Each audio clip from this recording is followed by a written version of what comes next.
is Terry Bradshaw, quarterback, Pittsburgh Steelers. It's 7:15. There's a new home run champion of all time, and it's Henry Aaron. This is baseball. Believe it or not, it is Memorial Day weekend, and we are looking back here on the Past Our Prime podcast at the issue from May 26, 1975, with a runner on the cover by the name of Filbert Bayi.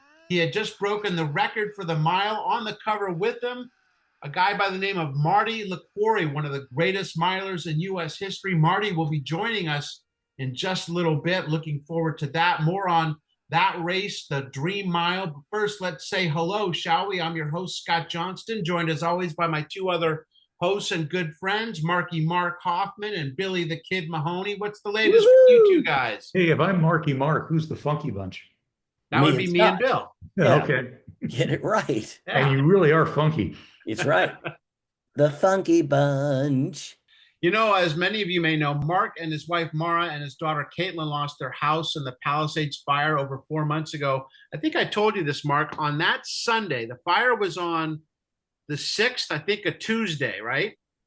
Yeah, it was on Tuesday morning. Yep. Yeah. So that Sunday, my wife and I went to the Palisades to pick up a chair she had bought off of Facebook. And, you know, so we were in correspondence with the lady. I reached out to her this past week to just, you know, see how she and her parents were doing. And she lived on Spoleto, and her house is completely fine. Wow. But she said she grew up on Bollinger. And so really? She went over and looked at that and saw, you know, what had taken place in your neighborhood. But it really is just amazing. Just a couple blocks away, some houses are fine, and that, obviously that wasn't the case with yours. What's the latest with your house? Well, first of all, it's not just our house; it's like the whole neighborhood. Oh, right. Yeah, if you do an 8-block radius, there's maybe 5 houses standing in that 8-block radius. Everything else is gone, you know, and cleared. So it's like, and you can't really not appreciate it, but you can't really experience it by looking at videos. You literally have to drive in. It's like driving into a war zone. It's just devastating. But yeah, I mean, we're slowly progressing, trying, you know, we're talking with contractors and surveyors and you know, and people to try to get a process going to rebuild. And you know, if we could actually start rebuilding before 2025 ends, would be great. And if we could actually move back in 2027, that would be wonderful. But who knows? Who knows what's going to happen? Wow. So that's the somewhat timeline is that's hopefully we have a place to rent for 18 months with a 6-month extension. So we've got a place for 2 years, and that's what we're thinking it's going to take, you know. Hopefully there are no delays. Hopefully we're moving very quick, and they're getting rid of the red tape. They're supposed to be waiving a lot of the permit fees. So that's what we're hoping. We'll see. It's a work in progress. Man, I speak for Bill when I say I can't even imagine. No. It's just and you know what? I just plug along, you know, and if I think about it, it'll get to you. If you don't think along, you plug along. I'm more worried about my fantasy team than I am, which is nuts when you think about it. Because you focus on little things, because if you focus on the big thing, it'll drive you crazy. So you focus on the little thing and drive everyone else in the league crazy. Exactly. That's very nice of you. But I figure they'll have sympathy for me making a ridiculous trade, but maybe not. All right, let's get to the scoreboard, shall we? Bill, what do you have? Okay. Let me ask you guys a question. Did you know that the White House once had a 15 by 50 indoor swimming pool? They did. I know now. It was built in 1933 for FDR. You know how I knew that they had the pool? Because I read a biography on JFK, and apparently he used to go skinny dipping in that pool with a lot of his, not just lady friends, but like members of the cabinet, and it was required that there was no clothing. What? Really? Wow. So Mark would have fit I'd be perfectly fine. I could go streaking from there. Yeah. And Mark could just be laying naked on the side of the pool going, when are we getting in? They'll say, where the kids been Hey, Jackie. Was Marilyn Monroe invited to that? Obviously. Wow, good call. Well, but either way, back to the swimming pool. It was built in 1933 for FDR, But in 1969, Richard Nixon said no way. He had the pool covered, put a pool cover over it, and the space converted into a press room. Now, guys, remember that. We're going to come back to that. But in 1975, they started building another one. This one was 22 by 54 feet and located on the south lawn on the site of a mound of earth that was put there by Thomas Jefferson. Okay. Okay, so a swimming pool for President Ford outdoors, but enclosed, was first proposed a while back, more like 74, 73, but because it was too expensive, he vetoed it. So they finally got it in for $52,000 plus $59,000 for landscaping. Not bad. They said the president needs a pool because it's for its health, and the pool would be available to future presidents and their families. Nowadays, the White House still has two pools, the Ford pool, and remember that FDR one that was covered during the Nixon presidency? Right. Well, it remains beneath the floor of the press center. Wow. Wow. Yeah, still usable. I say we go. Let's do it. Skinny dip. Just need an invite. That's right. That's all. And we're all right on the list. Wow. Get those past our prime boys there. Right. Well, you know what? Speaking of nude, since we've been talking about this with the pool, this is a perfect segue to my story. Uh-oh. Oh, no. So, Oh, no. Mets outfielder Cleon Jones was called a disgrace to baseball by his boss, the general manager, Donald Grant of the Mets, because he got arrested for sleeping nude in a van with a woman, not his wife, on a street in the middle of St. Petersburg at 5 a.m.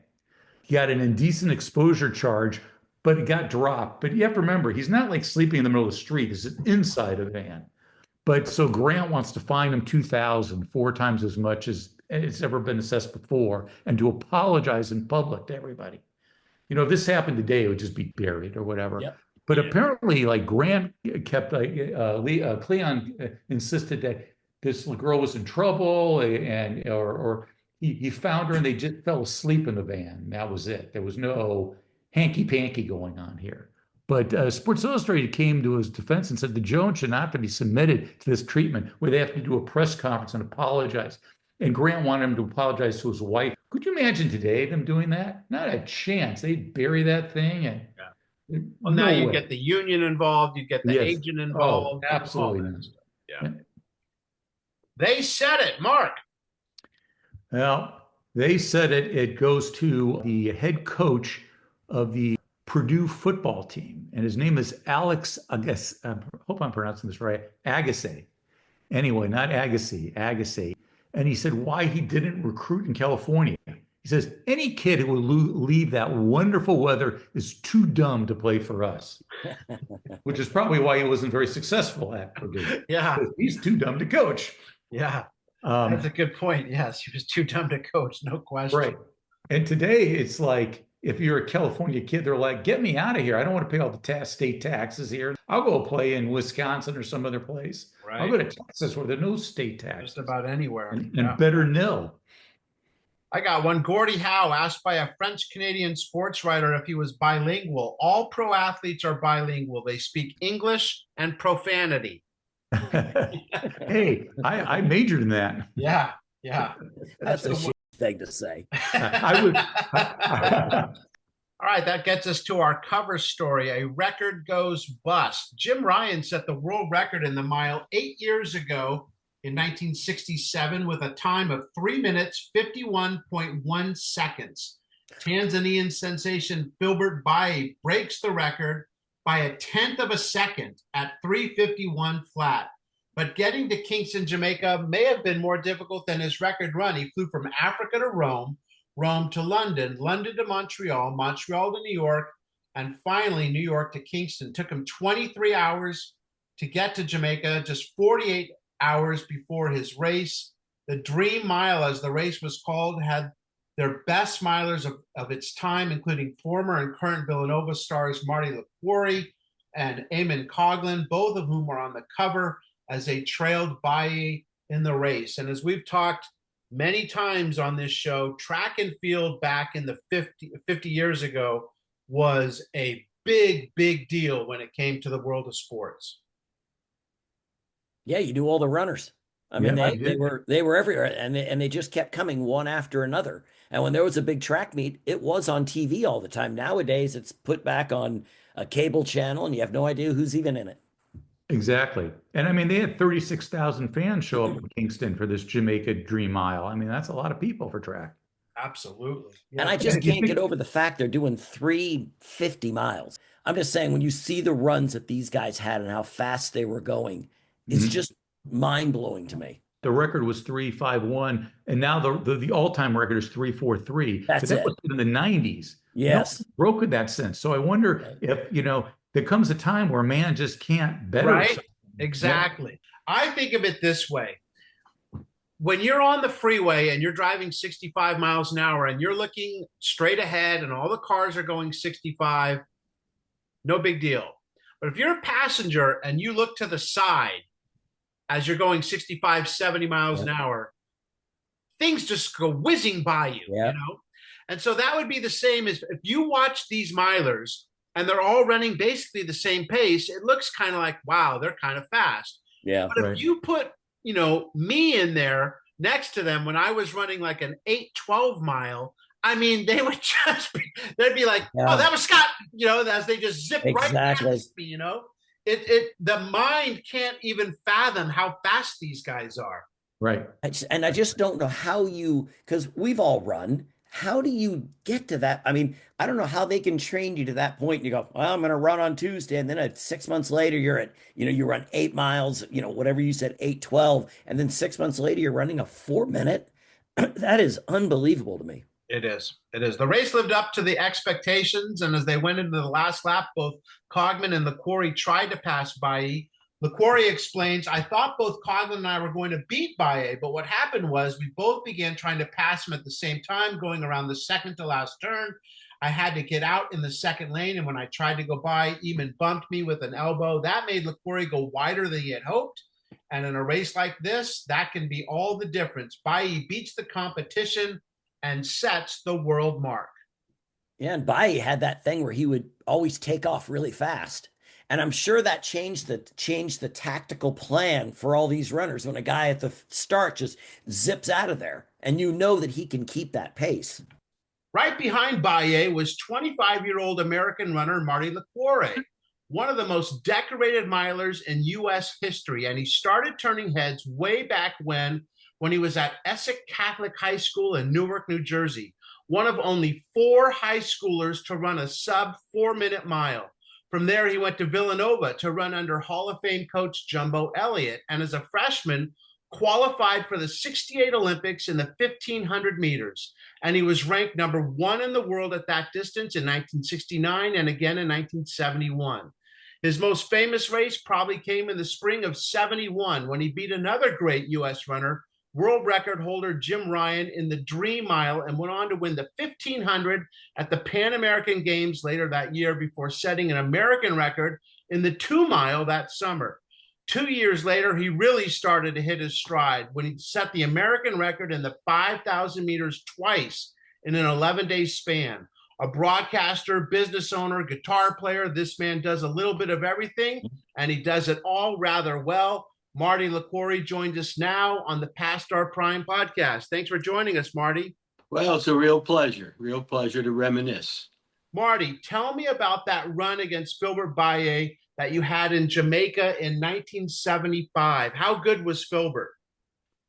Well, he was real good, and he was running the race differently than most people had. Kip Kano had used the tactic of running hard right from the front. But Filbert came with that tactic, and he had been successful the year before in the Commonwealth Games in Christchurch, running Rod Dixon and John Walker off their feet. So we kind of knew his strategy. The race was in middle of May in Jamaica, which was kind of a very humid place. So it was early in the year, but when my career is all over, that ends up being my best time. Filbert, in the last year or two, released a book, and it's very interesting that he had no government support or anything. He did this all on his own. He used to train by running against buses And after his track days were over, he now has a school for 200, 300 kids. So quite an amazing life for him. I remember him being kind of shy. I have one of his running singlets. For a long time, I thought, I've got the singlet that he broke the world record in. And then recently I checked and looked at the Sports Illustrated cover, and I realized, no, he just gave me one of his singlets from another time, and he's got one of mine. But he was a nice guy. Tell me about, you're on the cover of this May 1975 issue with him and you and was it Conklin? Was he the third guy on the cover there? Right, right. But in May of 71, you're on the cover, and it's more you on the cover with your rival Jim Ryan. What was it like to be on the cover of Sports Illustrated back in 71?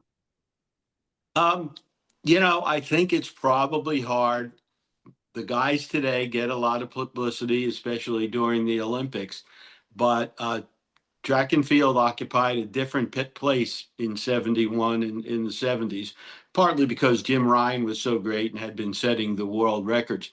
So that race in 71, there was no ESPN. Everybody watched Wired World of Sports. We all watched sports for an hour on Saturday and then talked about them on Monday. So it was a much different time. And I suppose if you go back and check, track and field, and especially Olympic track and field, maybe was bigger than the NBA and some of the other pro sports that have now overtaken track. So the thing I always remember about that 71 race was I was just besieged with telephone calls for interviews. And these are writers that maybe I knew for 3 or 4 years, and you couldn't turn anybody down. And life for a couple of weeks was a living hell. And I always think about that with a guy like Michael Jordan or LeBron James, that these guys for 15 years of their life have that every day, every week. So I can't imagine the pressures pro athletes are under today. As far as winning the race, again, that was early May, and in both of these races, I don't go into them with a lot of confidence because I'm trying to peak in middle of July, month of August in Europe. So it's always like, I'm not going to be ready. I'm not going to be ready. So there was a lot of pressure on that race. And as you probably know, it was a close race. It wasn't decided till the last 10 yards. So there's a tremendous amount of stress and release in that race. 90% of the races you run, you kind of know, especially you're going to know if you're going to lose, but even you usually know if you're going to win it. So you're not on a razor's edge, but I certainly was that time. And it was a great picture, I believe, taken by Neil Amder of Sports Illustrated, who I had the pleasure of being his at the Pan American Games that you mentioned. I carried his bag of photography stuff and was helping him. And he would say to me, okay, now watch me. Before the last pitch leaves that guy's hand, I'm going to be out to the mound. I mean, he broke all the rules. We being TV guys, we love guys like that. Yeah. Hey, Marty, in your honor today, I ran 3 miles this morning. Well, actually, I'm lying. I did a hike for 4.5 miles. Does that count? That's great. In your honor, I rode a bike for 9 in anticipation of this. What's the key to being a successful middle distance runner? Because I know sprinters are muscular, they need that power, but a middle distance runner is more like a long distance runner, long, lean. What is the key to be successful at that? Well, the key is to be able to deal with boredom day after day. This 1975, one of the things I said in the diary, which I'm kind of surprised about it, but I did keep track of this thing. From January 1st to August, I was on the track 90 times. So that's doing track workouts. It seems to me like it was quite a bit. But I say you have to be willing to face boredom because you're going to go out day after day and run 10 to 15 miles, a lot of it by yourself.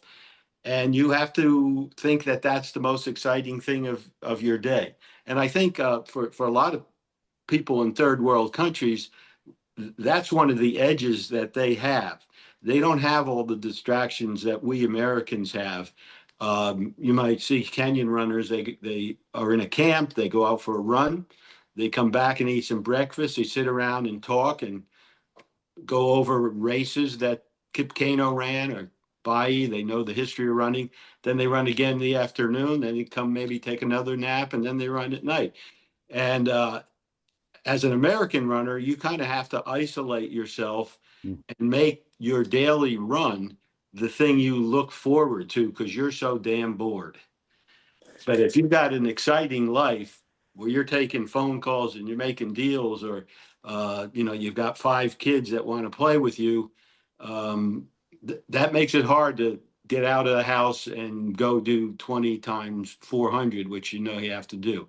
So in many cases, if you have a reasonable amount of talent, a guy who works really hard and avoids getting injured will be successful.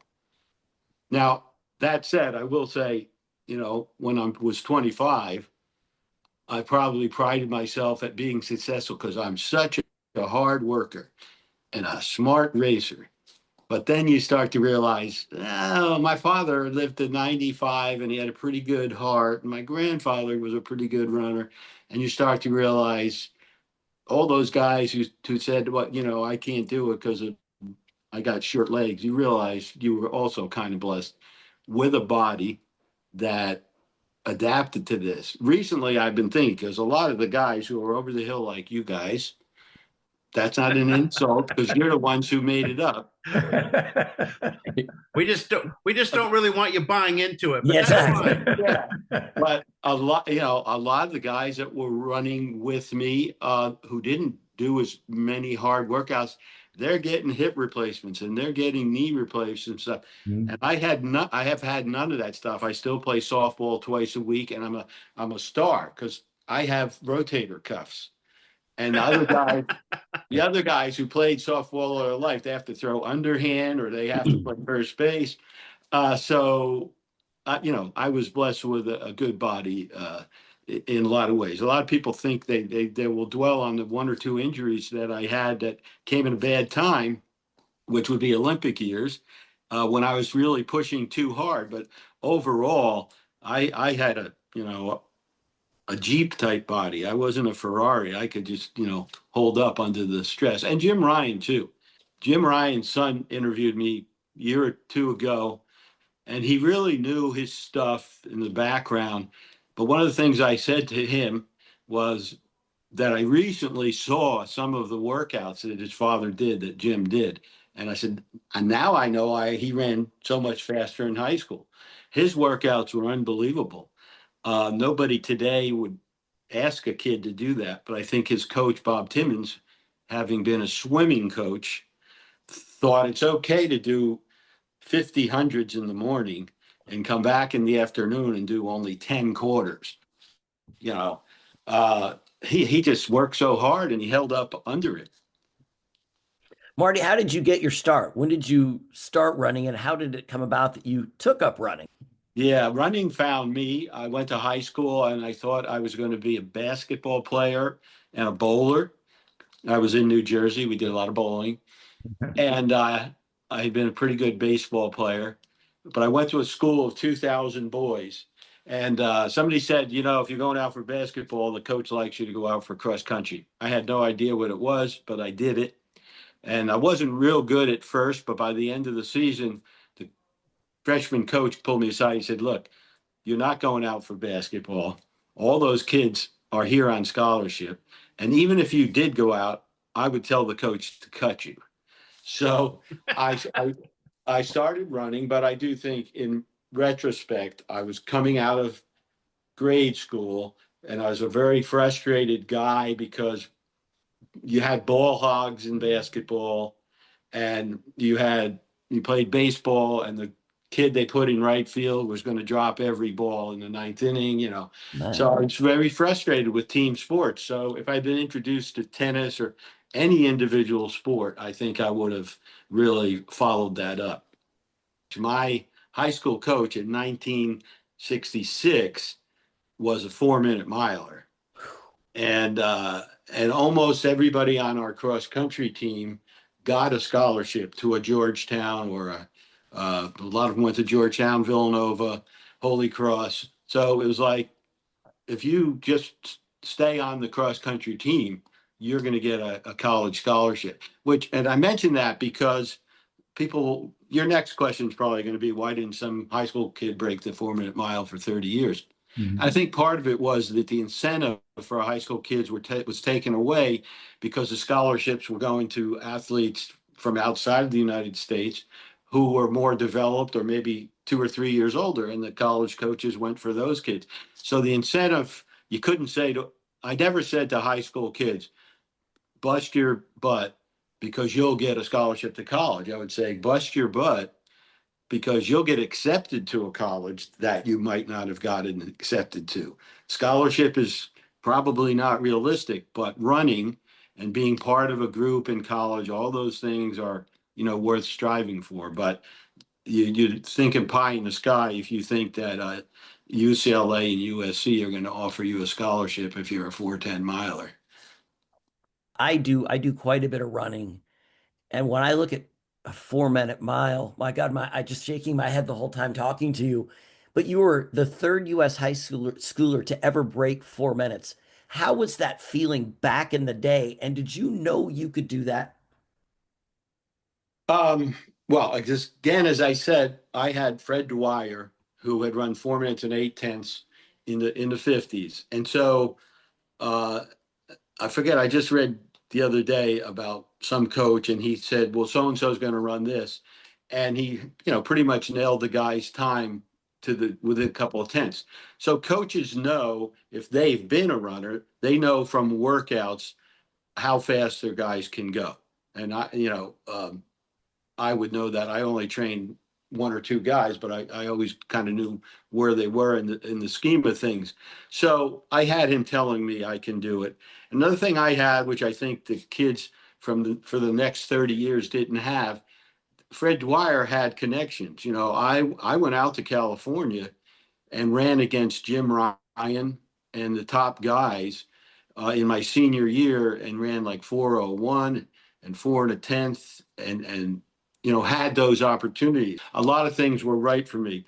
But the other thing I will tell you about that was when I broke the 4-minute mile in Bakersfield, uh, a guy loaned me a quarter who recently on Facebook told me, hey, I'm the guy that loaned you a quarter. And I used the quarter to call my coach back home, Fred Dwyer. And I said, Fred, I didn't say Freddie, I said, Mr. Dwyer, I did it. I broke 4 minutes. And he's, well, congratulations. And I said, well, this is the third year in a row this has happened. I said, somebody's going to do this every year from now on. And he said, no, they're not. It's still going to be a rare thing. And he was right. It was like 30 or 35 years before Alan Webb came along. So that was interesting. Hey, Marty, tell me about your relationship, not just your rivalry, but your relationship with Ryan. It was both. It was two great runners, both at their peak. And then what was it like with you guys when you weren't on the track? There was nothing. It was different in those days. We you'd only run against a top guy like Kip Keino once or maybe twice a year, or even Jim Ryan. So we weren't on this like circuit. And Jim, by the time there was a circuit, shortly after Jim retired, and I would be with guys like John Walker and Rod Dixon for weeks at a time, traveling to things. We had some kind of relationship but with Jim, he was such a big star. When he came into a town, they registered him under an assumed name, and he went into the room, and he didn't do any interviews. I always said that track is tough in a way for a Carl Lewis or Jim Ryan, because you have a track meet. There might be 300 people at that track meet, but there's only one or guy that they want to talk to. Everybody wants to talk to Carl Lewis. If you're on a football team, there's 11 guys, and the writers or the TV, is going to say, well, we can't get Joe, let's get, this linebacker or something. So there was a lot of pressure. So I never really had any contact with him till years later. We went out to Eugene in the probably 2010, and we happened to be at the airport waiting for a plane together. But we had very different life trajectories. So I have a question for you about running. And when I was in high school, we had to run 1.5 miles, which was 6 laps around the track. And on lap 4 or 5, my lungs would be burning, but you'd have to push through it. How much of running is mental? How much is it that you're feeling that pain while you're doing the mile, but you have to push through it? Yeah, well, you're at a level where it's painful. But a guy like myself, or any of the top guys who've been training for 10 years, once or twice a day, you get to a certain level where if you run the mile and you go by the 3/4 in 3:02 or 3:03, you're almost like a race car driver. You've got something in reserve. And this comes back to this race I think you're highlighting with Filbert Bayi, where he just went hard right from the beginning, which changed the way the sport was run. So let's say pre-Bayi, even Jim Ryan and myself, what people don't understand is our mentality. What we didn't have pace setters. They were not allowed. Interesting, I realized that I was in the last 2-mile races that were set without a pace setter. The one with Ryan running from the front and the one with Bayi. But anyway, our mindset in the 70s was not, when the race was over, how fast did you run? It was, what was your last 400? So the race was really a race to the 3/4 mark, and then who had the best kick or the best strategy. You're in the race. And a couple of my comments in my diary there, I didn't write very detailed stuff, but it would always be, I knew who was weak the last 30 yards. Actually, me, I was weak the last 30 yards. Who was strong from 200 out to 100 out. And when you got in a certain race, depending on how that guy was feeling that day, you had to decide in the last minute or so, when am I making my move? Who's my competition today? And all that. So is it mental? Yeah, it's mental from the boredom part that I talked about in the training. And it's mental from doing your homework and knowing what your competition was going to do. And it was pretty obvious back in the 70s that the other countries like Finland, Sweden, Germany, it was a much more serious sport. They had, I wouldn't say spies, but they knew our workouts. They had a lot of information on Ryan or myself. They would try to figure out where the weakness was. Then they would do their workouts based on that. Whereas we Americans, we didn't do any homework. You made the Olympic team. It's always a shock. You're on the team. 2 weeks later, you're running a race and you don't know who any of those guys are. So it's mental at the highest level, but the pain part, I would have to call it more like discomfort. And and let's say I said I was on the track 90 times in a year. So let's say I ran quite a few races. I ran 15 races. But you kind of knew before the race, in my mind, I would say, okay, I am not going to go into pain for this race. I should win this race easily, or I'm trying to accomplish this. There were only a couple times a year where you got to Sweden or like this race with Bayi, you say, okay, this is going to hurt. And don't get to the third lap and go, oh, this is hurting. Right now it's going to hurt. So just put that part out of your mind. And I will say, with that race with Bayi, coming off the last turn in the last 50 yards, my legs were the top. How many races did I run in my life? I don't know. That my legs were more dead than any other race because of the way he had taken it out hard. And I wanted to come back to, having that race kind of sprung on me in the middle of May. and I'm running against a guy who's rewriting the rules of how you run the race. I look at this diary now and say, well, here's what I did. I kind of remember this, but I went and I designed workouts to specifically steel me against what Bayi is going to do.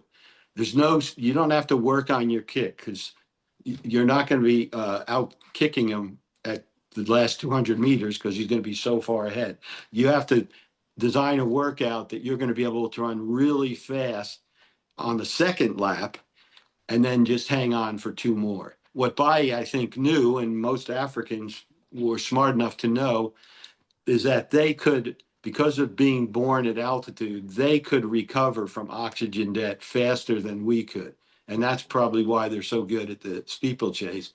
But once a sea level person goes into oxygen debt, it's very unlikely they're going to recover during the race.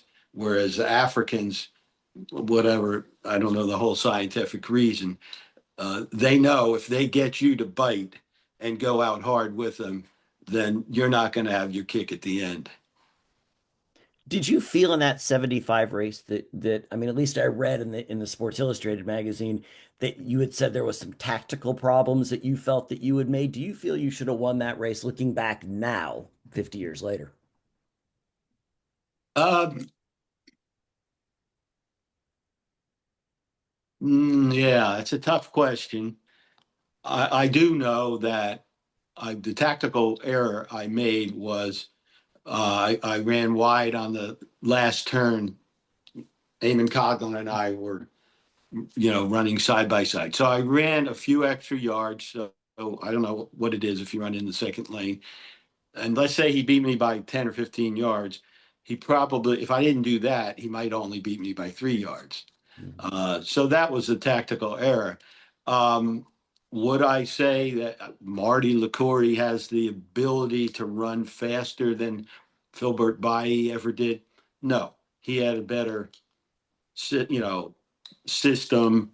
He didn't have as good coaching, so we don't even know how fast he could have run. I think he probably could run better with really good coaching. Not that I had great coaching because once I got out of college, I was coaching myself. Hmm.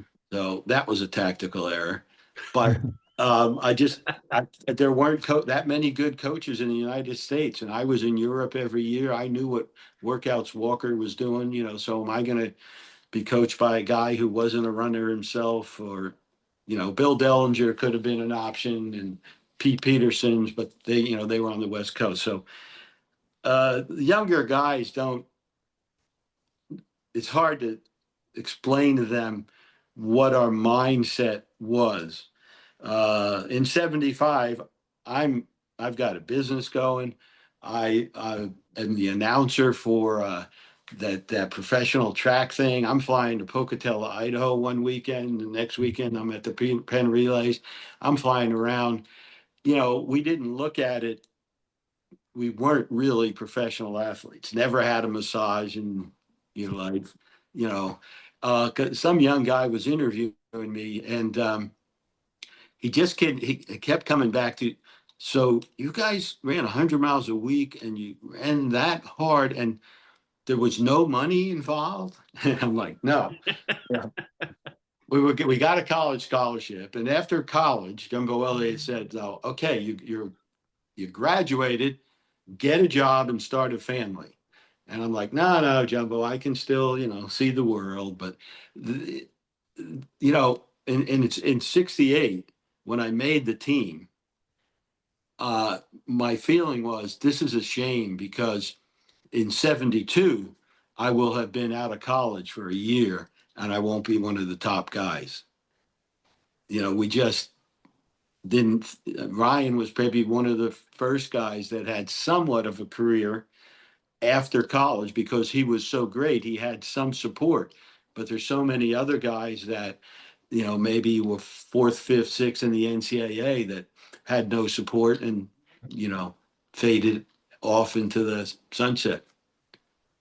Marty, so I'm sitting there and I'm thinking, my shoes, they're $200 that I run in. When you were running, what kind of shoes were you wearing? That takes a lot of stress and wear and tear on shoes. What were on your feet, and how did your feet not get hurt? Well, I lied a little earlier. My feet, the bottoms of my feet are numb, but I can't be sure that it's from running.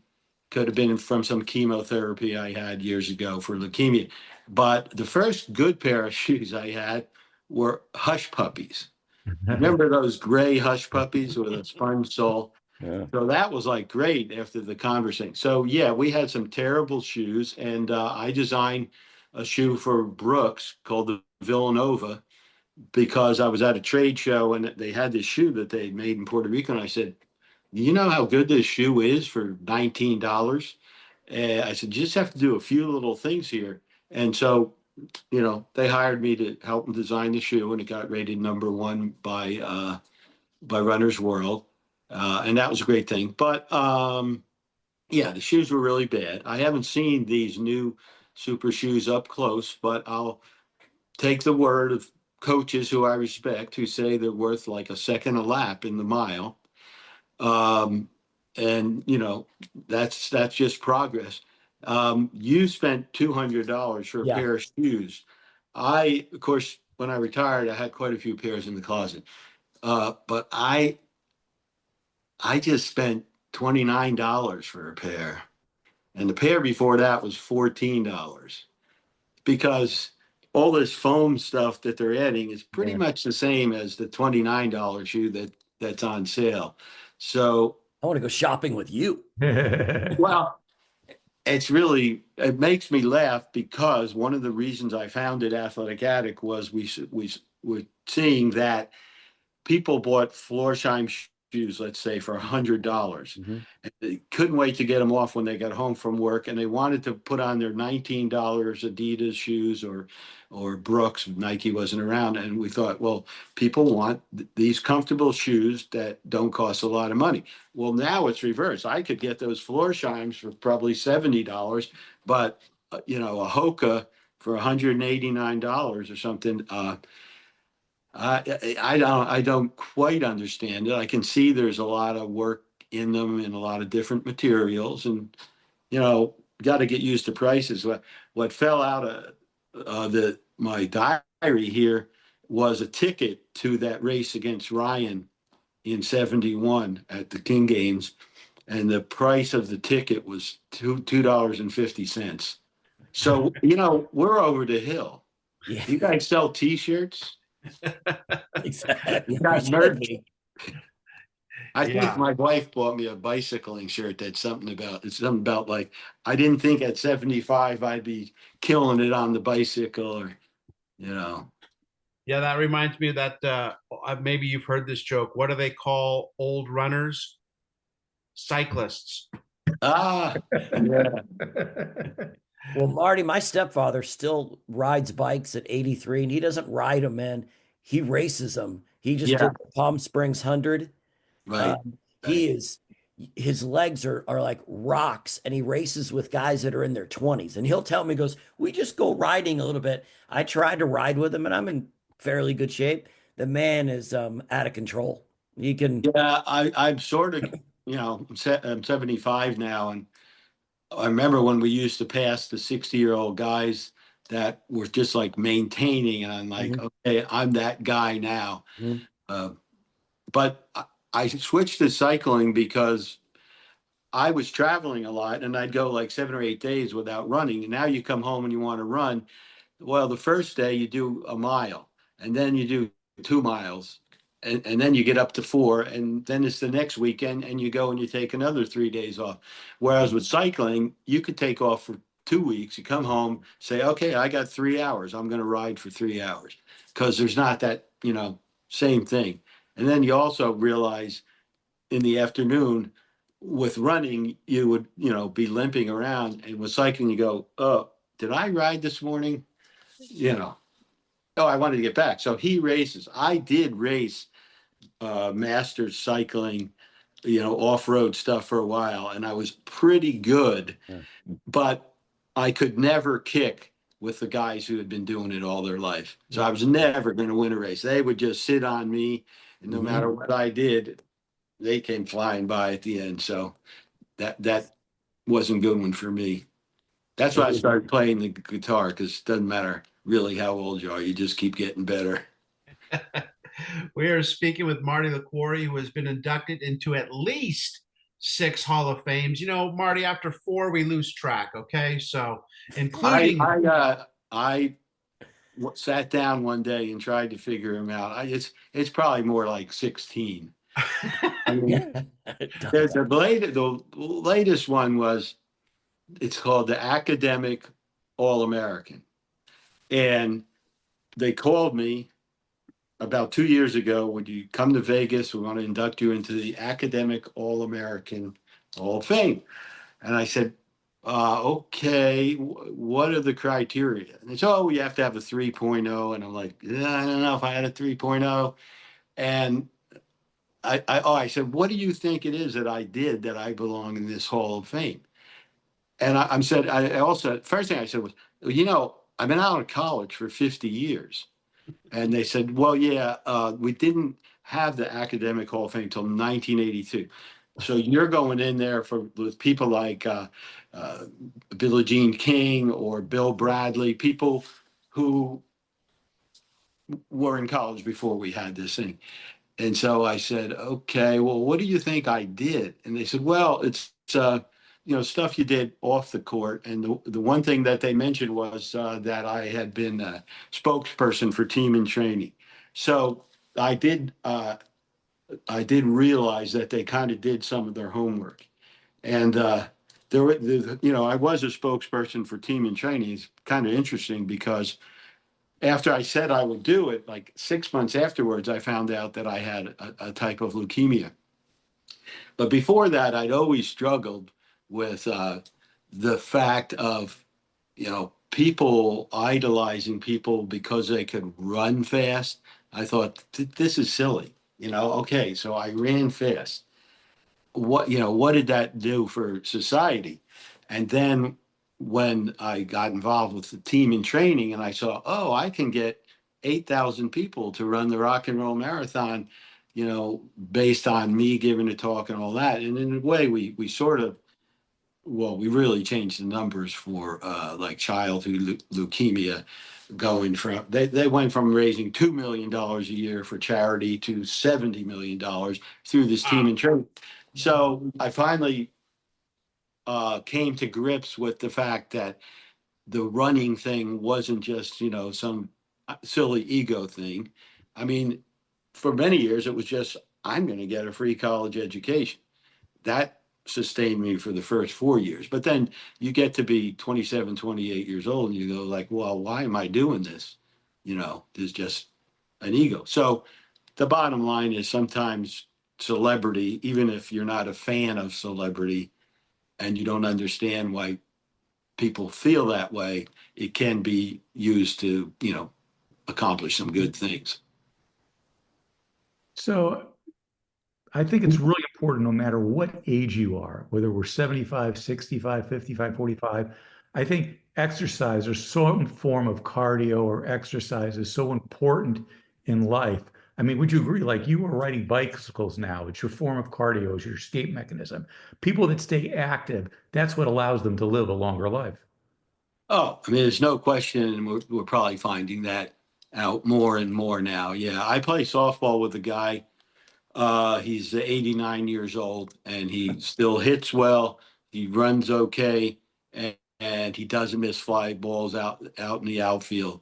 And versus the guys who didn't exercise, they're looking at 75 as a good lifespan. So we don't know what's going on. I said to my son, my father and mother both lived to 96. Wow. And I said, so I'm planning on 96. I said, you better not retire because you're going to need enough money to live to 110 years old. And I really believe that my grandkids may live that long. Yeah. Marty, you're so understated, like a lot of the guys we talk to on this show. Do you ever just look back at what you were able to accomplish, high school, college, Olympic trials, dream races, how amazing a person you are in terms of just being an amazing athlete, an amazing person? Do you ever just look and go, doggone, what a life? No, no, no. Uh, I look at all the mistakes I made and what I could have done better. You know, I had Athletic Attic, and we sold that like 25 years ago. And now I see Foot Locker, who basically came after us, copied us, took pictures of our stores, and actually recreated them, selling for $2.5 billion.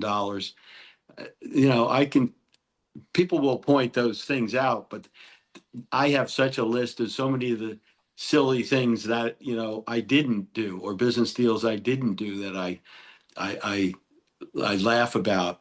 You know, I don't think anybody um, that really think they're special. You know, most successful people work hard because they came up with parents that taught them to work hard. And especially if you come from a family with other siblings, they're going to keep you, you know, level. I've got grandkids that, you know, have no idea that I was a runner or anything. They don't look at me like that. Maybe if I lived in a big city and I went to these, yeah, a lot of ex-runners, I call it, they spend their lives playing themselves. And unfortunately, in running, most of the guys and girls didn't make a lot of money. So if they get a, you know, offer for a speaking job or something like that, they have to go and, you know, play the Olympic champion that they are and stuff. And I never felt the need to do that. But I can see why other people do. Um, but no, I think one of the things I had is curiosity. And so that led me into a lot of fields. It led me into music, which ended up being almost as big a thing in my life as running was. I ran for about 15 years, you know, at that top level, but I've been playing music now for about 20, you know, twice a week in groups, and that's a lot of playing. And I have a family there that was like, you know, you had a family when you were a runner. And now I have a softball family, and I have a musical family, and I have a real family, you know, with grandkids. So I think a lot of it's just about connection.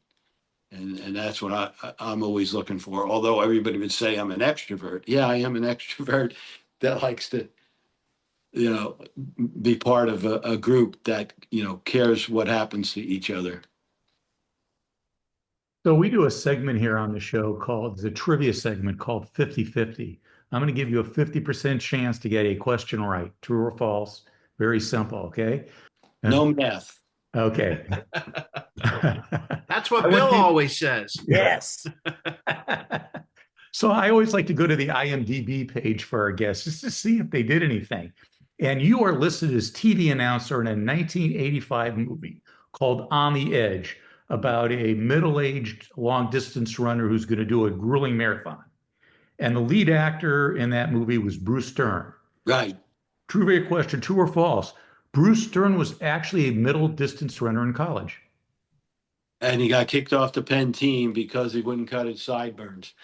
I had a couple of long talks with Bruce, and Bruce knew more about Villanova's history than I did because he's a little older.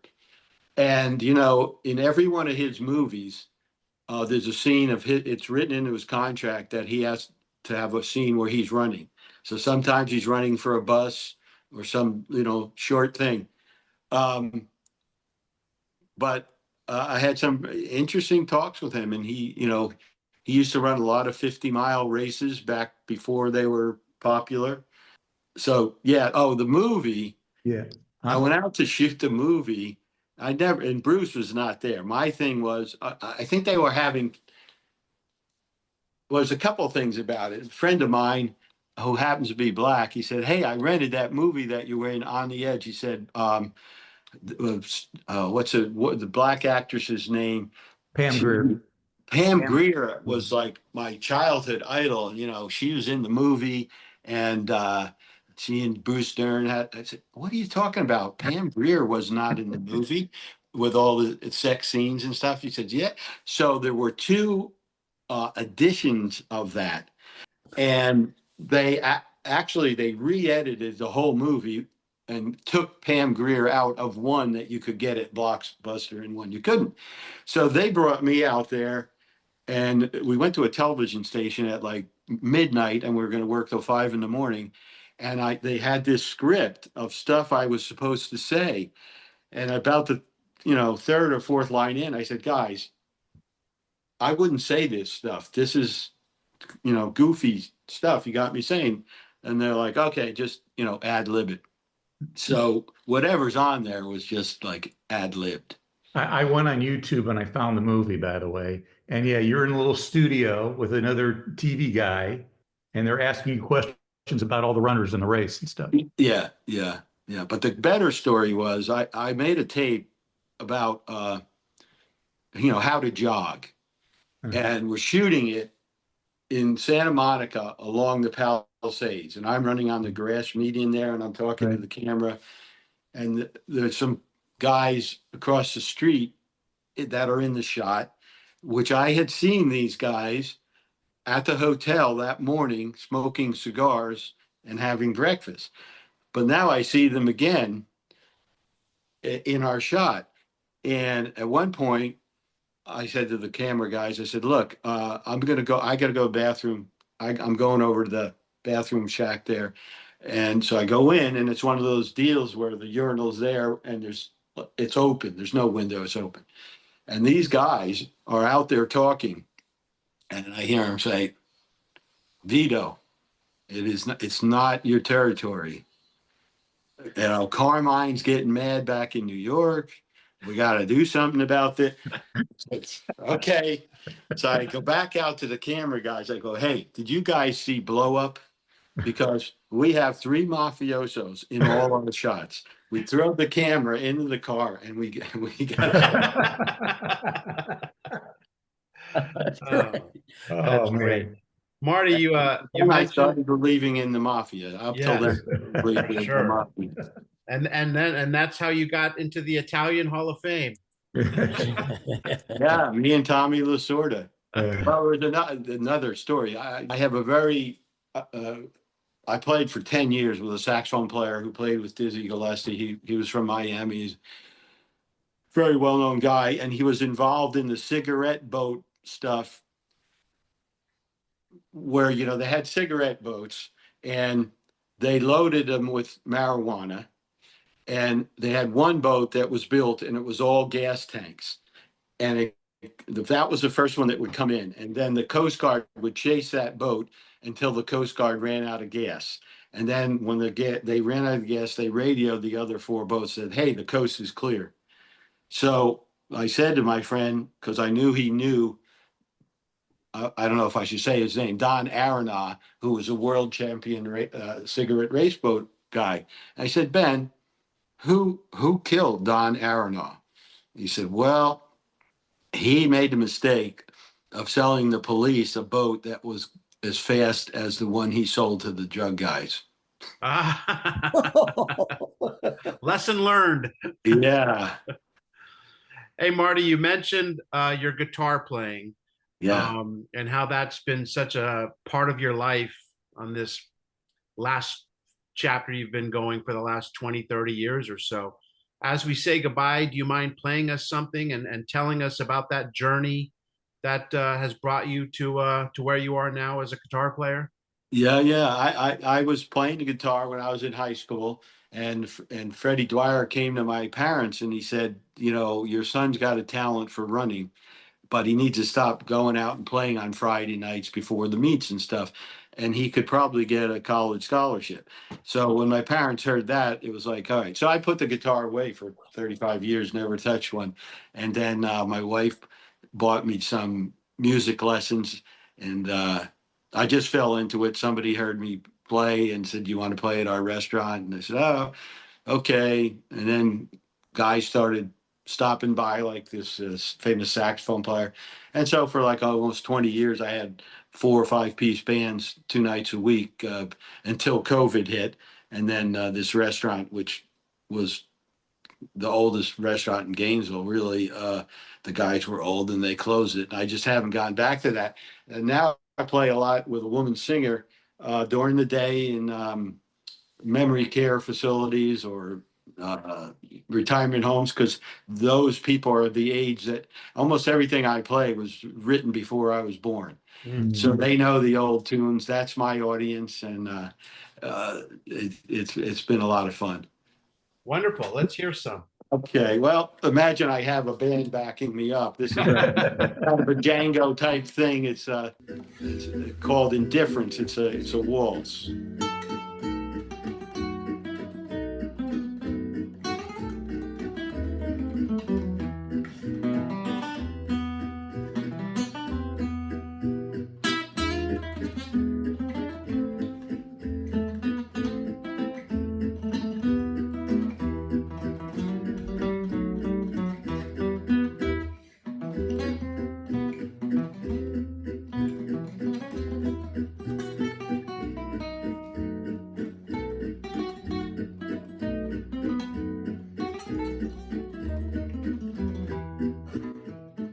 Hey, you may not think that you're anything special, but the three of us sure do. You Thank sure you do, so Marty. much Damn for straight. your time today, and we look forward to chatting with you again at some point.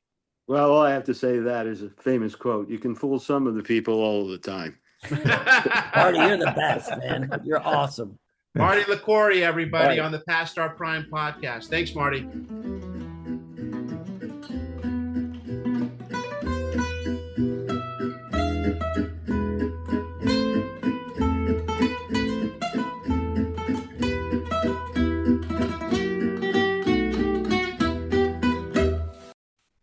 Fantastic. Great stuff there, Marty. My gosh, I wasn't lying when I said you do everything a little bit very well. All right, let's move on to the Derby Masters, the Preakness. The second leg of horse racing's Triple Crown goes to 23-1 underdog long shot Master Derby, who shocks Foolish Pleasure, who went off as a 6-5 favorite, finishes second to Master Derby, who paid a Preakness record $48.40 for winning a long shot, despite having won 6 of the 9 races entered in 75 and finishing no worse than 4th in 21 career starts. So a real value there for Master Derby. And I think coming off, even though we're 2 years now removed from Secretariat, it really was like win the Triple Crown or you're kind of considered like a has-been. But Foolish Pleasure was a great horse, but he loses. And next up, the Belmont, we'll see if he can regroup.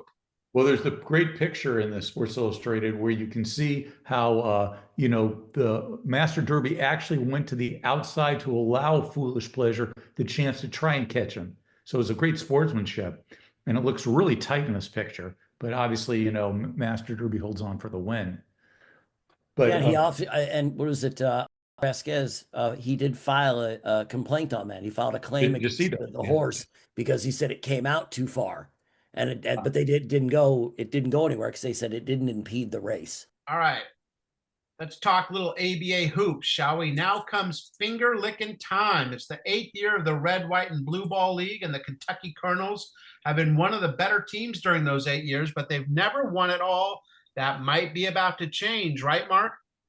It is, and to me, what I don't understand is the Kentucky Colonels symbolized for me what the ABA was all about. There was never an NBA team in Kentucky. It was a college state, and this was the professional team, and they were, to me, the symbol of the ABA. And I just don't understand why they didn't get into the merger. And it was such a great name, the Kentucky Colonels and stuff like that. But you're right. So the Kentucky Colonels had been to the ABA finals before, but they had never, ever won it. I think they had lost to the Utah Stars. I think they lost to the Indiana Pacers in 73. And then finally in 75, they get their chance to beat the Pacers, get their revenge on the Pacers, and win the next to last ABA crown. They are up 3-0 in the best of 7 finals against those Pacers. And in an era of great centers, the Colonels had one of their own, Billy. Oh yeah, Artis Gilmore. I'm more caught up with Gilmore when he was with the Bulls, but Man, he averaged 22 and 17 with the Colonels. And I think there was one of the games he had like 28 and 17 rebounds or 18 rebounds. He was an amazing, amazing player for Kentucky. And I always wonder, guys like that, they didn't get lost there, but he wasn't as great as he was with Kentucky's as he in Chicago. But still, I just loved his afro, man. Hall of I Famer. love that fro. He had just the coolest fro, and he always gave Kareem a tough time. I loved Gilmore when he was with the Bulls. Yeah, he was a legit 7 feet, Yeah, maybe even taller, 7'2". I think he had 41 points and 28 rebounds in that that's it. Game 3 win. Thank you. To give you a little bit of context, Domantas Sabonis had 28 rebounds this year in the NBA twice. So, that used to happen quite Yeah. often back then. Guys would get 20 plus rebounds a lot. Doesn't happen as much. Artis Gilmore and the Colonels about to win the ABA championship. And Gilmore had a little help there. Another Colonel was doing some damage, Mark. Yes, 6 foot guard, little tiny guard, Louis Dampier. And he is only one of a handful of men who played all 9 years the ABA were in existence. He was drafted by the Cincinnati Royals, but he played for the Kentucky Colonels their entire 9 year history from 67 to 76. Wow. And he was also a star in Kentucky. He played at the university for Adolph Rupp. So he was a true Kentucky guy. And so he was a 7-time ABA All-Star. So think about this. He was an All-Star every year in the league except for 2. Okay. He won a championship finally in 75. It was all rookie team. And he finished his career. He played his last 3 years for the same team that Artis Gilmore eventually played for, the San Antonio Spurs. But at that time, the Spurs were now an NBA team as opposed to an ABA team. Good name. Blast from the past, man. Louis Dampier. Poetry in motion. The Cubs are playing great and in first place in the NL East, thanks in part to guys like Rick Monday, Rick Russell, Pete LeCoq, and a pitcher who came into the season with a record of 25 and 34, but he's 5-0 with a 1.02 ERA, and he also likes to write poetry. I'm talking about Steve Stone, the legendary Cubs and now White Sox broadcaster. Bill, you have any interactions with Stoney during your time in spring training? Oh, in passing, we did one interview with him. He wasn't really interested in doing it, but they had set something up. The brass did there. Nice guy, very nice guy. Away from the microphone, he was always pleasant. But if I would have known he wrote poetry, I might have said something then. I didn't know that. No. It's amazing the little things that we're getting from these magazines. Right. And I think of all the years I'd see him in the hallway that I don't think anyone knew. I wonder if he still does. The Cubs had done an overhaul getting rid of such stalwarts as Fergie Jenkins, Billy Williams, and Ron Santo. But, Mark, they had a new underrated fellow playing the hot corner. Who was playing third? Bill Matlock. And, he won the batting crown in 75 and 76.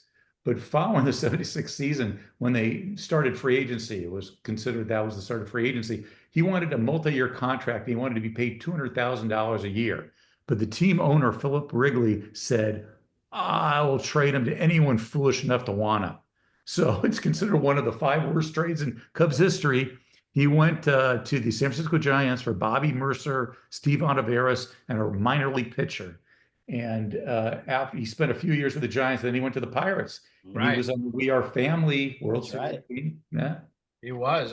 Think of that. He won some legitimate batting titles. A 4-time batting champion guy. In 75, he hits 354. Comes back in 76 and hits 339, and they trade him. Yep.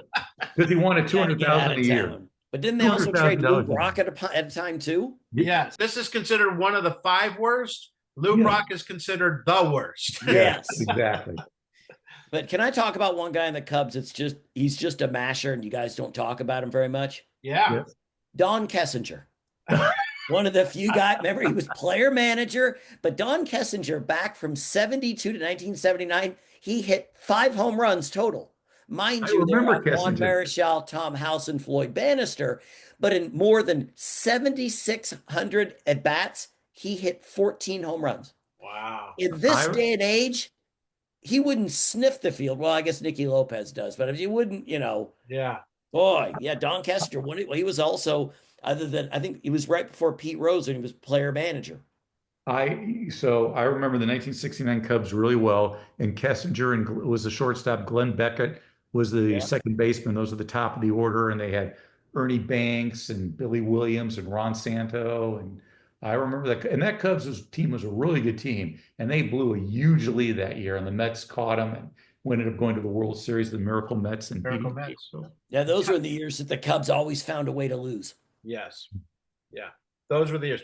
You mean like basically every year for the last 120 years? Yes. They just found a way. Not another one. Dad's dead. Grandpa's dead. My brother's dead. We've lost again.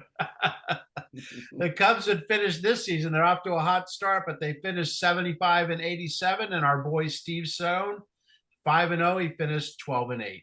Hockey's eclectic wizard. The Philadelphia Flyers are trying to repeat as champions. And with Bernie Perrant and Bobby Clark and Dave Schultz, they certainly have the guys to do it. But I think the hardest thing for a coach to do is to get a team to repeat. You have to figure out a way to make a championship team still play like they have to prove themselves. Enter Fred Shero. And Bill, this guy was something. A year earlier, he had the famous quote, "Win today and we walk together forever."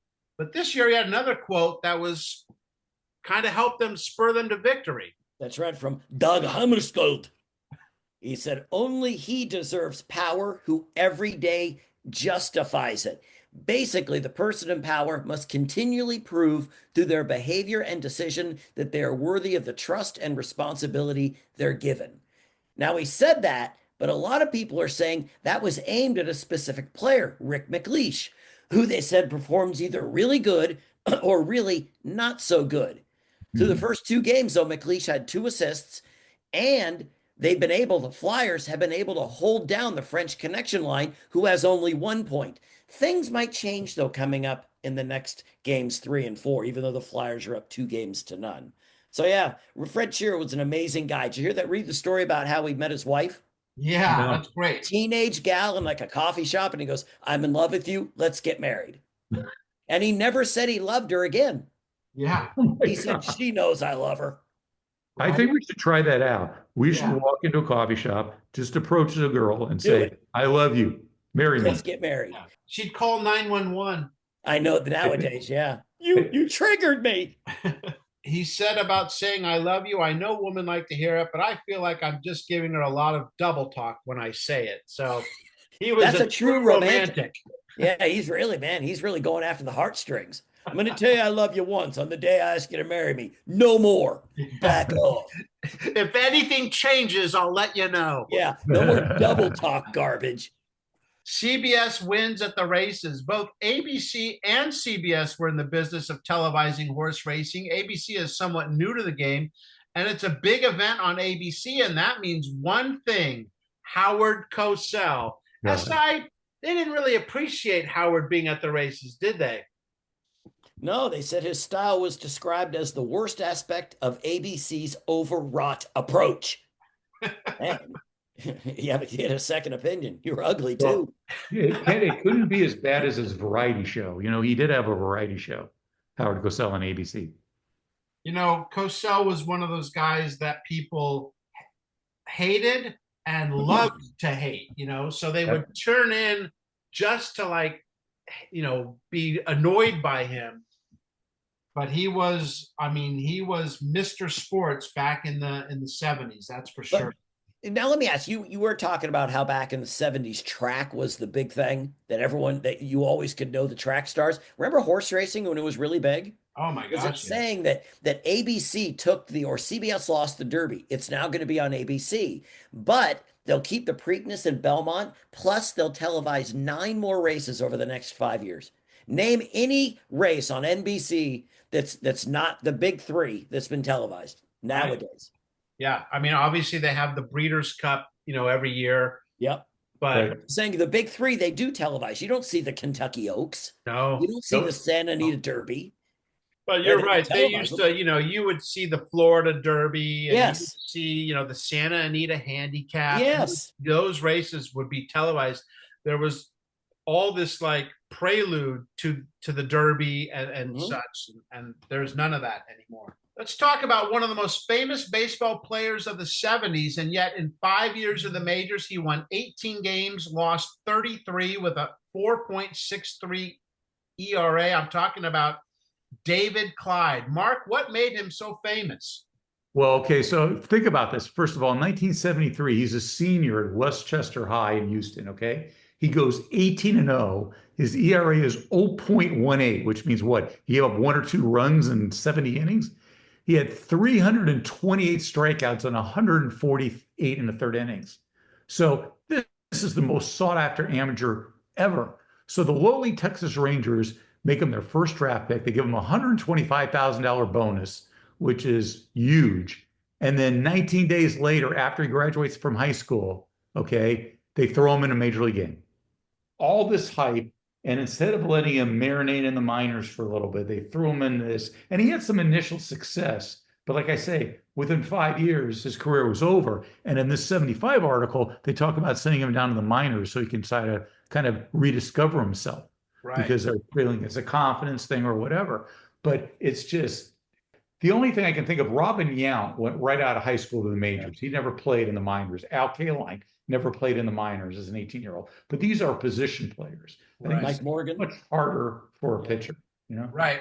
Mike Morgan with the A's and ended up finding, the funny thing about that is Mike Morgan struggled. And then finally, when he became like mid to late 20s, he started to figure out, was never a great pitcher, but had some very fine years. But did you see that the first start with Clyde that he made? If you just went by just the first inning, he strikes out the side in the first inning, the Minnesota Twins he's facing. He also beat Jim Cott, one of our former guests. Yeah. And he also, because I got to throw it in there, his best 2 starts ever were against my Angels.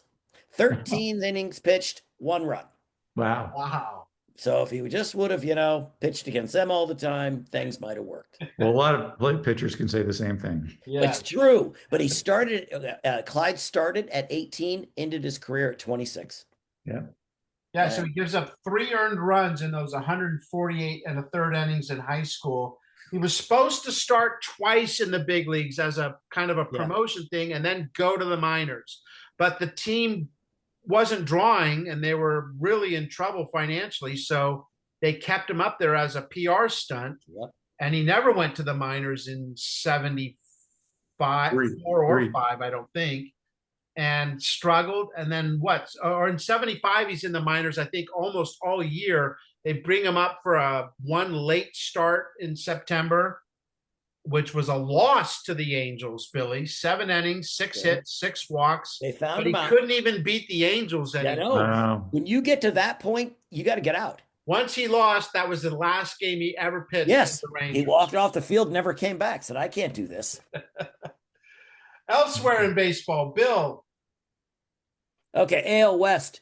I'm telling you, Nolan Ryan insisting that he continues to struggle. Well, he held the Orioles to 2 hits and beat them 5-0. Damn it, he struggles. Oh, yeah. Bench him. Don't let him pitch. Yes, let him go. You'll see this meme come across every once in a while. We all know he had 7 no-hitters, but I think he also had the most one-hitters, like 18. Yeah. And the most 2-hitters, which was like 31. I mean, think of that. That's 56 games of 2 hits or less. What if he did like 56 no-hitters? Right. It's one of those things you look back 30 years. You can go back at Nolan Ryan now and look at innings pitched and that, and it's just phenomenal every year. Mark, you got something else? There's a Cleveland Indians rookie who's 20 years old, and he pitched 3 scoreless innings of relief to preserve a 3-2 win over Minnesota, and he was praised by their manager, Frank Robinson. He pitches and reacts like a veteran. 3 days later, he reacted like a veteran. He came with the bases loaded in the 9th, and he gave a walk and hit batter, and they lost the game. That player, Dennis Eckersley. And Eck started as a starter. He was a starter initially. He morphed into a relief pitcher. But this first year, they used him out of the bullpen too. And so, that first performance of 3 innings of relief, bulk relief, a sign of things to come down the road for the. That was his first save in the major leagues against right. Minnesota that time. Yeah. But you also forget he actually did have 151 wins as a starter. Oh, He, yeah. he could bring it and a no-hitter against, obviously. Yep. We know who that is, but How about this? In the NL West, the Dodgers are 24-13. They lead the Reds by 5.5 games. From that point on, the Dodgers would go 64-61, while the Reds went an astonishing 89-35. And they would win the division by 20 games over the Dodgers. So the Dodgers Wow. have won the division in 74, and they're looking pretty good at the quarter pole here, but all Cincinnati from that time on. When Wright made might after beating Chuck Wepner in March in a fight that went into the 15th round before Ali knocked him out, Ali now facing Ron Lyle, another fighter most thought Ali should dispatch rather easily. But after 6 rounds, this fight was not going the way Muhammad Ali had planned. no, Lyle kept hitting Ali, actually gave him a black eye. But toward about the 8th round, Ali turned it on and just started to use the quickness and the movement and put him out. Even George Foreman was at that fight. Yeah. And Ali was actually younger than Lyle. He was a year Yep. younger than Lyle. Lyle was a fighter. And Lyle had lost 2 months earlier to like Jimmy Young in Hawaii. So no one really expected, anything from this fight. And it turned out to be and I think it was fought at the Tropicana Hotel in Vegas, which back in the day was like one of the first hotels you hit when you hit the strip, and you could just drive into the strip back then. There wasn't like the bridges, and, it was a far different Vegas back then. But I liked what Lyle said. You're being honest about your boxing career. They asked him, they said, if he thought he had Ali in trouble during the fight. Lyle answered, no. He's honest. Yeah. Exactly. I got nothing, 11th round, Ali clocks him. He's got the fight won. He looks at the ref like, hey, you should stop the fight. Ref looks back at him, says, nope, keep fighting. Ali with a left, right, left combination to the head. That was it. Stops the fight. Ali retains the heavyweight championship. All right, we're going to go from Muhammad Ali. This is a natural segue to MIT. Yes. As one of the smartest athletes of all time, no question, was Muhammad Ali. Billy, what was this about? Just about MIT has an athletic program that they put a bunch of money into it, but they're not really in any type of conferences that play for anything. They actually are very smart that play athletics. Now, in 1975, they had 22 teams. Nowadays, they have 32 sports with men's and women. And weirdly, they had no football in 1975. They now have football, which they started in 78, but they eliminated the hockey program in 2009, maybe because they had lost like 41 straight games, something like that. But can you guys name 2 real famous MIT grads? Well, Athletes or just grads? One may have gone up in a rocket ship, and the other one is a good actor, a very good actor, character actor.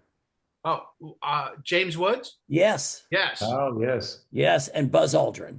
And James Woods didn't live that far away from me in the Palisades. I think I don't know if he lost it. That's right. You say that people at MIT are smart. I mean, they can't even spell Mick properly. No. Right. 2 T's. So what's wrong with them? They're just not that bright, No. For the record, Mark. Well, Dave DeBuscher is named as commissioner of the ABA. He's the 7th commissioner in the 8-year history of the league, and he would be their last commissioner. And I remember Dave DeBuscher more from his days with the New York Knicks, those teams that won a title in 1970 when Willis Reed game against the Lakers. Dave was always part of that Knicks legend to me. But Dave also started his career as a 2-sport star. He started his career as a baseball player. He actually pitched for the Chicago White Sox in the early 60s. Right. And then became a baseball, and then went to basketball. And I think he played for the Pistons and then the Knicks, I want to say. But here he is, ABA commissioner. And when you read that or when you think about that, you're like, oh, well, he must not have played baseball very well. And that's why he went and became just a basketball player. But it was a tough decision because if you look at his stats, he was pretty good. And I had a 1964 White Sox media book someone gave me, which again, I lost in the fire. But there's a picture of Dave DeBuscher in there talking about pitcher Dave DeBuscher. Billy. Just a few. WHA won their second straight AVCO Cup, beating or sweeping Quebec. Ron Graham, which was weird to me, he won the Gordie Howe Trophy as MVP of the series, but Gordie Howe's on his team. So the Gordie Howe MVP was there. And also WHA Bobby Hull named MVP, another great one. Golden Jet, he won 3 in the NHL. And then this last guy from the NFL, I tried to get him as a guest, very difficult. His name's Mike Reed. Have you heard of Mike Reed? No. Oh, the Bengals Number player? one pick of the Bengals, all pro, 5 years. Yep. He left. He said, didn't the NFL just wasn't doing it for him anymore? So he got to his second career, which was music, became a Yep. Grammy-winning country music writer, and he was inducted into the Nashville Songwriters Hall of Fame in 2005. And he was a pianist too. I remember Yeah. seeing a video of him playing a piano, like a concerto. Amazing transition from being he wasn't a decent football player. He was a great football player to what he's doing in terms of music. So Faces in the crowd, Billy. Anthony Gobio, he's a tennis coach at Middletown Varsity High School. His record, 206-2 over 13 seasons. Wow. He lost 2 times in 13 years. I bet you he remembers both of them. Yes, he does. He does. 19th hole, Atlanta's losers, Billy. Oh, gosh, because we can both talk about this. This is from Robert Nance, Bob to his friends. He says that he was taken aback by the assertion that Atlanta is a sports oddity. I believe I know the exact reason Atlanta does not support its professional sports more avidly. It's because all the teams are pathetic, bungling, mismanaged losers. Over the few short years Atlantans have had professional sports, they have lost their patience looking for winners among the ashes of the South's sports empire. Any team that wins and whose first name is Atlanta will be rewarded with adoration and a healthy box office. There you go, Bob. Huh. Yeah. So what do we got in Atlanta history there, Scott, with all the teams? It's not very good. You go. Well, the Falcons have never won a Super Bowl. They are known for probably the biggest collapse in Super Bowl history. 28-3. Okay. I don't believe the Hawks have ever been to the finals. That's right. Right. The Flames and how many other countless NHL teams did they have? Or Flames and Thrashers, both gone. Yep. So you got the Atlanta Braves. The Braves who won. 95? Braves won 2 World Series in Atlanta. They did. They went, what is it? Since 95, 2 World Series, 21 trips to the playoffs. So they've been successful, maybe not all the way successful, but they've been good. Yeah, although I think Braves fans would tell you that 14-year stretch of winning the NL East and winning just 1 World Series is kind of a disappointment. Well, yeah, you had 3 Hall of Fame pitchers there. And a pretty good lineup there, too. Yeah. Hey, it's Memorial Day. I don't want to not mention our eternal appreciation for those that made the ultimate sacrifice for our country so that we could be free and do silly things that have no real purpose other than we enjoy it, like this podcast. So to the families that have lost loved ones in serving our country, we thank you all and are thinking of you on this day of remembrance. God bless you all. I want to thank Marty Liquori. We say this often. I didn't know much about it. I knew the name. And then, to get inside his mind as he's running an under 4-minute mile in one of the greatest eras of that time, I just thought he was fascinating. Didn't you guys? And he was so into that one movie he did with Bruce Stern, where he had shared no scenes. Yeah, he knew that Bruce Stern wrote into his contract for every movie that there must be some running. I don't care if I'm running to the bathroom.